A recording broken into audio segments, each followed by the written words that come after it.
Kemarin di part 1 kita sudah sempat bahas tentang mata, bagaimana pandangan bisa jadi sumber dosa, dan bagaimana Al-Quran menekankan untuk menundukkan pandangan.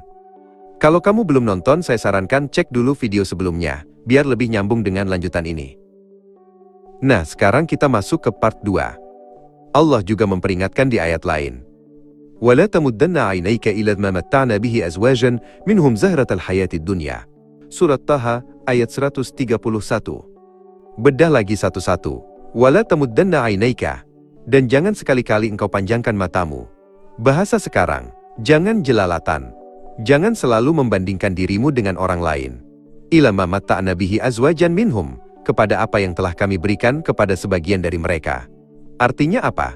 Kalau kamu sibuk melihat rezeki orang lain, kamu lupa mensyukuri rezekimu sendiri. Zahratal hayatid dunya, bunga kehidupan dunia. Cantik, indah, mempesona, tapi cepat layu. Jadi kalau matamu cuma tertuju ke dunia, kamu akan tertipu.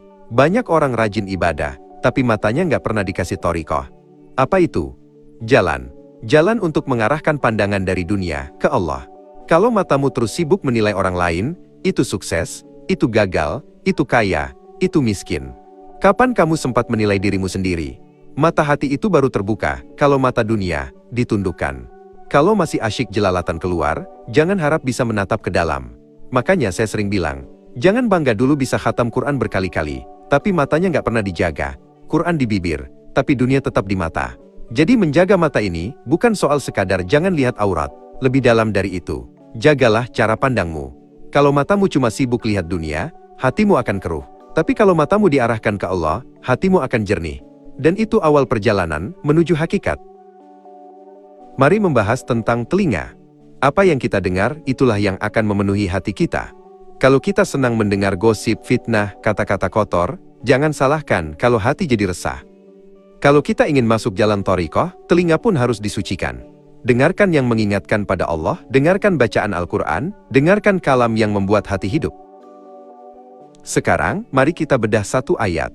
Allah berfirman, وَلَا تَقْفُ مَا لَيْسَ لَكَ بِهِ عِلْمٌ Inna sam'a wal basara wal fu'ada, kullu uladha'ika kana anhu mas'ulan. Surat Al-Isra ayat 36.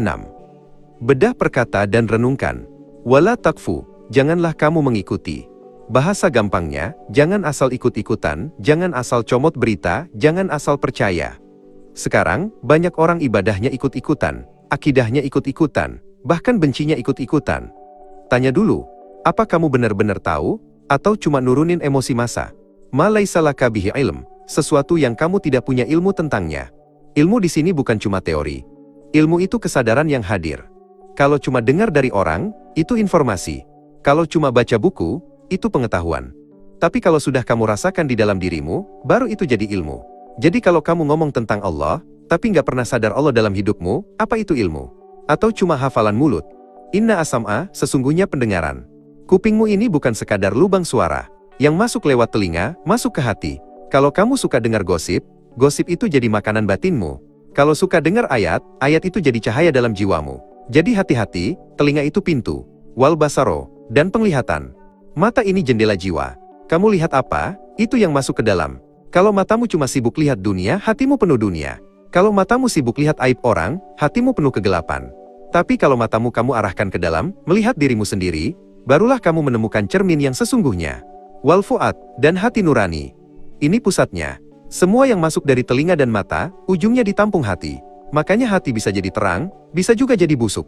Kalau hatimu bersih, semua anggota tubuhmu ikut bersih. Tapi kalau hatimu kotor, ibadahmu pun ikut kotor, meski tampaknya indah. Kullu ulaika kana anhu mas'ula, semua itu pasti akan dimintai pertanggungjawaban. Nah, ini yang bikin kita harus mikir. Bukan cuma sholatmu yang ditanya, bukan cuma puasamu. Tapi telingamu ditanya, matamu ditanya, hatimu ditanya. Jangan kira kalau kamu bisa tipu manusia dengan pakaian agamamu, kamu bisa lolos di hadapan Allah. Jadi coba kita jujur. Berapa banyak kita bicara tentang hal yang kita nggak tahu? Berapa banyak kita menuduh orang, padahal kita nggak pernah memeriksa? Berapa banyak kita merasa sudah kenal Allah, padahal yang kita kenal cuma kata-kata tentang Allah? Ayat ini sedang bilang, hei manusia, berhentilah jadi peniru buta. Gunakan telinga, gunakan mata, gunakan hati. Karena 3 hal ini adalah jalanmu. Kalau kupingmu sibuk dengan suara dunia, matamu sibuk dengan pemandangan dunia, hatimu sibuk dengan angan-angan dunia, maka yang lahir dari dirimu, ya, dunia. Tapi kalau ketiganya kamu arahkan untuk mencari Dia, maka yang lahir dari dirimu adalah cahayanya. Jadi kamu jangan buru-buru merasa aku sudah berilmu. Tanyakan, ilmumu itu hidup di dalam dirimu, atau cuma di kepalamu? Jangan-jangan kita ini cuma kolektor kata-kata, tapi belum pernah merasakan makna. Dan ingat, telinga, mata, hati, semuanya akan ditanya. Bukan soal apa yang kau tunjukkan ke manusia, tapi apa yang sebenarnya kau izinkan masuk ke dalam dirimu. Coba lihat ayat lain di dalam Quran. Allah berfirman, Suratul Luqman ayat 6. Wa minan nasi man yashtari lahwal hadithi. Dan di antara manusia, ada yang membeli lahwal hadith, perkataan yang melalaikan. Perhatikan, kata yashtari artinya membeli. Jadi seakan-akan orang ini mengeluarkan modal, bayar harga. Demi apa? Lahwal hadith, omongan kosong, cerita hiburan, gosip, suara-suara yang tidak berguna. Lihat, Allah tidak bilang mendengar, tapi membeli. Artinya apa? Orang itu sampai rela keluar tenaga, uang, waktu, bahkan harga dirinya, hanya untuk kesenangan telinga. Liyudilla an sabilillahi bighairi ilmin. Untuk menyesatkan manusia dari jalan Allah tanpa ilmu. Nah ini yang bahaya. Orang yang sudah tenggelam dalam hiburan telinga, bukan sekadar rusak dirinya, tapi bisa menyeret orang lain jauh dari Allah. Pikirkan saja, kalau telinga tiap hari dicekokin musik, gosip, hoax, propaganda, akhirnya hati keras, akal bebal, tidak lagi peka mendengar kebenaran. Dan yang lebih parah, semua itu bighairi ilmin, tanpa sadar, tanpa ilmu, tanpa ngerti. Wa yattakhidhuha huzuwan, dan mereka menjadikannya bahan olok-olokan. Inilah puncaknya. Orang yang telinganya dipenuhi suara sia-sia, akhirnya menjadikan agama bahan lelucon. Bicara ayat ditertawakan, hadis dipelesetkan, orang yang beribadah dianggap kolot. Semua karena telinga tidak lagi kenal suara yang benar. Auladhi'ika lahum adzabun muhinun. Mereka itulah yang akan mendapat azab yang menghinakan. Azabnya bukan sekadar sakit, tapi menghinakan. Karena dulu telinganya dipakai untuk merendahkan, mengolok, menertawakan. Maka balasannya, direndahkan sehina-hinanya. Telinga itu kecil, tapi jangan remehkan. Justru dia pintu paling licik buat menjerumuskan manusia. Kenapa? Karena telinga itu tidak bisa ditutup. Mata bisa merem, mulut bisa dikunci, tangan bisa diikat, tapi telinga, kamu tidur pun masih dengar. Artinya apa? Dia terus menyerap, tanpa bisa kamu kontrol sepenuhnya. Mau tahu lebih gila lagi? Banyak orang merasa ibadahnya kuat, sholatnya rajin, baca Qur'annya lancar, tapi telinganya masih doyan mendengar yang sia-sia. Akhirnya apa? Ayat yang dibaca cuma berhenti di bibir, tidak pernah tembus ke hati. Kenapa? Karena jalur ke hati sudah tersumbat oleh suara-suara sampah. Makanya aku sering bilang, kalau ingin tahu isi hati seseorang, lihat apa yang telinganya sukai. Kalau telinganya senang mendengar kebenaran, berarti hatinya hidup.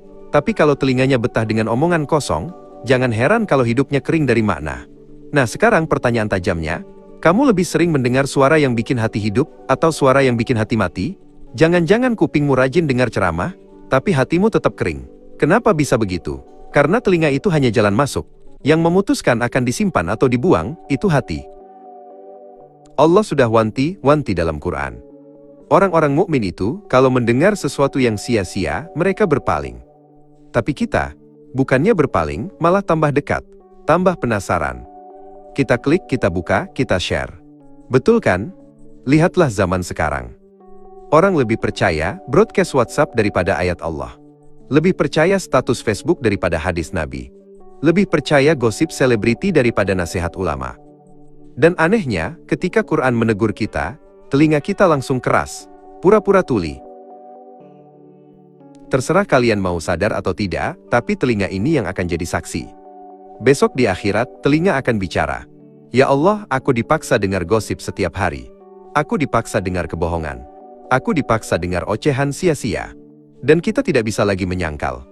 Saudara-saudara, kalau kamu ingin tahu kualitas iman seseorang, jangan lihat bajunya. Jangan lihat ritualnya. Lihat saja. Telinganya suka dengar apa? Kalau telinganya betah dengar Quran, zikir, nasihat, berarti hatinya hidup. Kalau telinganya betah dengar gosip, fitnah, musik melalaikan, berarti hatinya sekarat. Di sini aku sengaja berhenti. Karena setelah telinga, kita harus bicara soal hati. Telinga itu pintu masuk, tapi hati itu gudang penyimpanan. Kalau pintunya kotor, gudangnya ikut bau. Tapi kadang pintu terlihat bersih, ternyata gudangnya yang busuk. Karena pembahasan hati jauh lebih berbahaya dan bisa bikin kamu sadar bahwa selama ini mungkin kamu hidup cuma pura-pura.